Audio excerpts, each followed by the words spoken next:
Welcome to 3 minutes அழகே அழகு சீரியலில் இன்றைக்கி எபிசோடு பார்க்கலாம் வாங்க. மறக்காமல் ஒரு சப்ஸ்கிரைப் மட்டும் பண்ணிவிட்டு பாருங்கள். மலர் வந்து பார்த்திங்கன்னா உட்காந்து புலம்பிட்டு இருக்காங்க. அவங்க தம்பி அவங்க அம்மாவை பற்றிலாம் பேசினாங்களா. ஆமாம், ஸ்ருதியை இவங்க வேறு பொண்ணு கேட்டு வேறு வரப்போகிறாங்க பாருங்கள். எங்கேயாச்சும் பார்த்தா கூட என் தம்பி அவளை பார்க்க மாட்டான். என்ன இதெல்லாம் இவங்க சொல்கிறாங்கன்னு எனக்கு சத்தியமாக தெரியல. இவங்க 2 பசங்களும் கவர்மெண்ட் வேலைக்கு போனால் என் தம்பியும் கவர்மெண்ட் வேலை தான் செய்யணும்னு எதனா சட்டமாக இருக்குது. ஊரில் இருக்கிறவங்களாம் கவர்மெண்ட் வேலையே பார்க்கணுன்னா எங்கே போகிறது அப்படின்றாங்க.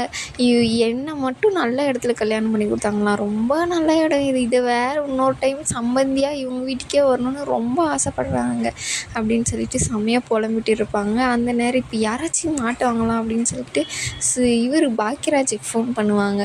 என்ன பண்ணுறீங்க அப்படின்னு. டீ குடிச்சிட்டு இருக்க மலர் அப்படின்னு சொல்லிட்டு. சாப்பிட்டீங்களா? அப்போவே சாப்பிட்டேனே மலர், நல்லா இருந்துச்சா அப்படின்வாங்க. சூப்பராக இருந்துச்சு மலர், என்னாச்சு இவளுக்கு, ஏன் இப்படியெல்லாம் கேட்டுட்டு இருக்கா அப்படின்னு அவங்க உடனே சாப்பிட்டா நல்லா இருக்குன்னு சொல்லிட்டு ஃபோன் பண்ணி சொல்ல மாட்டிங்களா? நானாக ஃபோன் பண்ணால் தான் நீங்கள் சொல்லுவீங்களா அப்படின்னா, இல்லை மலர் நல்லா தான் இருந்துச்சு அப்படின்றாங்க. ஐயோ இவளுக்கு இது ஆகிட்டு இருக்கே அப்படின்னு சொல்லிட்டு அவங்க இது பண்ணும்போது, இங்கே என் தம்பிக்கு நான் ஒரு கெட்ட விஷயம் நடந்துச்சிங்க அப்படின்றாங்க. என் தம்பிக்கு பொண்ணு பார்த்தாங்க, அது நல்ல விஷயம் தானே அப்படின்னோடனே, இல்லை சொல்கிறத ஃபஸ்ட்டு முழுசாக கேளுங்க. ஸ்ருதியை வேறு பொண்ணு கேட்டு வருவாங்கன்னு சொல்லிட்டு இவங்க மனசில் ஒரு இது இருந்துச்சான். என்னென்ன சொல்கிறாங்க தெரியுமா, எனக்கு எவ்வளோ கஷ்டமாக இருக்குது அப்படின்னு சொல்லிட்டு மலர் வந்து சொல்லுவாங்க. சரி விடு மலர், அப்பா அம்மா பற்றி தான் உனக்கு தெரியும் இல்லை அப்படின்னு சொல்லிட்டு எல்லாமே நானே அட்ஜஸ்ட் பண்ணி போகணுமா. என் தம்பிக்கு பொண்ணு பார்த்தா கூட அந்த வேலை இல்லை இந்த வேலை இல்லை, பொண்ணு குடும்பம் கொஞ்சம் இதாக தான் இருக்குன்னு சொல்லிட்டு கேவலமாக பேசுகிறாங்க. எப்படி இருக்கும் எனக்கு அப்படின்னு சொல்கிறாங்க. சரி விடு மலர், இப்போ என்ன பண்ணட்டும் அப்படின்னு சொல்லிட்டு எல்லாத்துக்கும் நான் தான் கிடைக்கிற மாதிரி என்னையை பிடிச்சி ஃபோன் பண்ணி இது பண்ணுறாளே அப்படின்னு சொல்லுவாங்க. சரி நான் வைக்கிறேன் மலர் அப்படின்னு சொல்லணுன்னே பார்த்திங்கன்னா அவங்க கட் பண்ணிவிடுவாங்க. ஐயோ என்ன ஆச்சுன்னு தெரியலையே, கட் பண்ணிட்டாலே அப்படின்னு சொல்லிட்டு மெசேஜ் அனுப்புவாங்க. ஆமாம், நான் என்ன நிலமையில இருக்குது என்ன மனநிலைமையில் இருக்குன்னு தெரியாத, இது வேறு கிசி இது வேறு அனுப்புகிறாங்க, பிளாக் பண்ணுவோம் ஃபஸ்ட்டு அப்படின்னு சொல்லிட்டு பிளாக் பண்ணிடுவாங்க. அதுக்கப்புறம் பாக்கியராஜ் இருந்துக்கிட்டு ஐயோ என்னை பிளாக் பண்ணிட்டாலே அப்படின்னு சொல்லிட்டு அவங்க புலம்பிட்டு இருப்பாங்க. இப்போதான்ப்பா நிம்மதியாக இருக்குது அப்படின்னு சொல்லிட்டு மலர் வந்து யாரையாச்சும் பிடிச்சி திட்டினா தான் ஒரு மனசே ஒரு ஆறுதலாக இருக்குது அப்படின்னு சொல்லிட்டு இருப்பாங்க. அதுக்கப்புறம் பார்த்திங்கன்னா ரேவதி ஃபேமிலி காமிப்பாங்க. அவங்க அம்மாக்கிட்ட வந்து உட்காந்து பேசிகிட்டு இருப்பாங்க. இந்த மாதிரி சுரேஷும் பொண்டாட்டி எத்தனை நாள் தான் இங்கே இருப்பாங்க, அவங்கள ஃபஸ்ட்டு அவங்க வீட்டுக்கு அனுப்புகிற பிளான் உனக்கு இல்லையா அப்படின்னு கேட்குறாங்க. நீங்கள் சொன்ன பின்னாடி தான் ஞாபகம் வந்துச்சு அப்படின்னு சொல்லிட்டு சுரேஷுக்கு வந்து ஃபோன் பண்ணுவாங்க. ஃபோன் பண்ணுவோடனே என்னம்மா என்ன ஆச்சு அப்படின்னோடனே, இல்லை ஸ்டேஷனில் யாராச்சும் முன்னாடி ஏதாச்சும் பேசுகிறாங்களா நேற்று நடந்ததை பற்றி அப்படின்றாங்க. என் முன்னாடி எதுவும் பேசலை, என் பின்னாடி பேசுகிறாங்க அப்படின்ற மாதிரி சொல்கிறாரு. அடிப்பட்ட விஷயம் அது யாருக்கும் எதுவும் கேட்கல அப்படின்றாங்க. சரி நீயும் மதிய போய் பிக்கப் பண்ணின்னு வந்துடு சாயந்தரம் அப்படின்னு. நான் எதுக்கு அவளை போய் பிக்கப் பண்ணின்னு வரணும் அப்படின்னு சொல்லிட்டு செம கோவமாக கேட்குறாங்க. ஒரு நிமிஷம் இரு, உன் அப்பா அம்மா வீட்டுக்கு வர சொன்னாங்க, அவ்வளோலாம் என் வீட்டுக்கு கூண்டு போகலாமாம்மா, அப்புறம் வேறு என்ன பண்ண போகிற, நீ இங்கே வந்து சாப்பிட்டு இங்கே சாயந்தரமாக வந்துட்டு நைட்டுக்கு அங்கே கிளம்பி போயிடுவீங்க வாங்க அப்படின்றாங்க.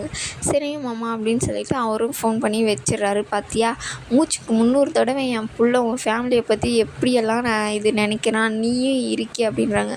ஆமாம் இவர் யாருன்னு நினைக்க சொல்கிறாங்க அப்படின்னு சொல்லிட்டு வாயிலே மனப்பாங்க ரேவதி.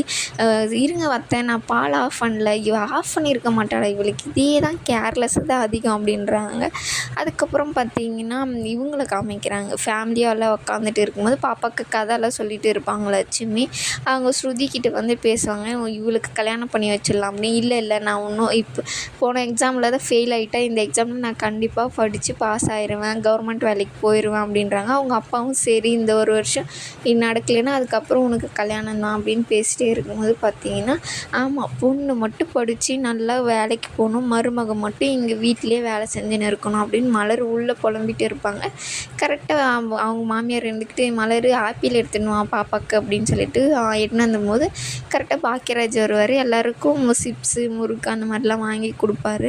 எனக்கு ஒன்றுமே இல்லைன்ற மாதிரி நான் மலர் வந்து நின்றுட்டு இருப்பாங்க. அதுக்கப்புறம் உள்ளே போய் காஃபி போடலான்னு போவாங்க. போனவுடனே பார்த்திங்கன்னா அவர் டிஃபன் பாக்ஸ் ஓப்பன் பண்ணி பார்க்கலையா மலர் அப்படின்னு சொல்லிட்டு ஓப்பன் பண்ணி பால்கோபா எடுத்து தருவார்.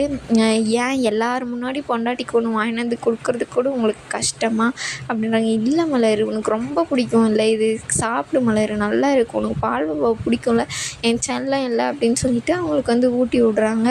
பார்த்தியா, என் நம்பர் கொஞ்சம் பிளாக்லேருந்து எடுத்துடுறியா ப்ளீஸ் மலர், என் செல்ல குட்டியில் நீ அப்படின்னு சொல்லிட்டு அவங்கள வந்து கொஞ்சிக்கிட்டே வந்து சரி எடுக்கலான்னு போகும்போது பார்த்திங்கன்னா 100 ரூபா பால்கோவாலே மலரை வந்து இது பண்ணிட்டேனே நான் அப்படின்னு சொல்லிட்டு சொல்லும்போது செம்மையாக கோவம் வந்துடும் மலருக்கு. ஒருத்தையும் நடனா எனக்கு சுயமரியாதை இல்லைன்றா, நீங்கள் நடனா 100 ரூபா பால்கோவா கொடுத்து எனக்கு இது பண்ணுறீங்க, உங்கள் வீட்டிலனா என்னை மரியாதை குறைவாக நடத்துகிறாங்க, என்ன நினச்சிட்டு இருக்கீங்க நீங்கள்லாம், எனக்கு ஒன்றுமே வேண்டாம் நீங்களே சாப்பிடுங்க அப்படின்னு சொல்லிட்டு கொடுவாங்க.